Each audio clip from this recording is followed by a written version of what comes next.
নরওয়েতে তৈরি হচ্ছে বিশ্বের সবচেয়ে দীর্ঘ ও সবচেয়ে গভীর সমুদ্র তলদেশীয় টানেল রকফাস্ট।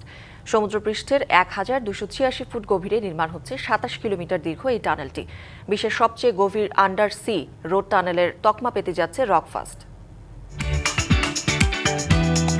সবকিছু ঠিকঠাক থাকলে ২০৩৩ সালে যান চলাচলের জন্য খুলে দেওয়া হবে বিশ্বের সবচেয়ে দীর্ঘ ও গভীর টানেল রকফাস্ট। পুরো প্রকল্পটির ব্যয় ধরা হয়েছে প্রায় ২৫ বিলিয়ন নরওয়েজিয়ান ক্রোনার, যা মার্কিন ডলারে হিসেব করলে প্রায় ২.৪ বিলিয়ন ডলারের সমান। টানেলের ভেতরে কোনো দুর্ঘটনা, যানবাহন বিকল হওয়া বা যানজটের মতো পরিস্থিতি দ্রুত শনাক্ত করতে চালু থাকবে real time incident alert system. পুরো টানেল জুড়ে বসানো ক্যামেরা ও রাডারের মাধ্যমে যানবাহনের গতিবিধিও সার্বক্ষণিক নজরদারিতে রাখা হবে। নায়াসিনামাইড ও স্যালিসাইলিক সমৃদ্ধ লিলি ফেস ওয়াশ, যা ফেসের ডেড স্কিন সেল দূর করে দেয় দ্বিগুণ ফাস্টার brightening.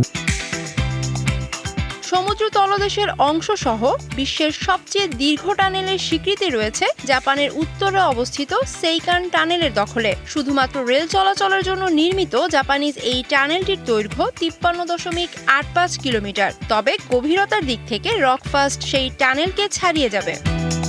Humaira Ira, DBC news desk.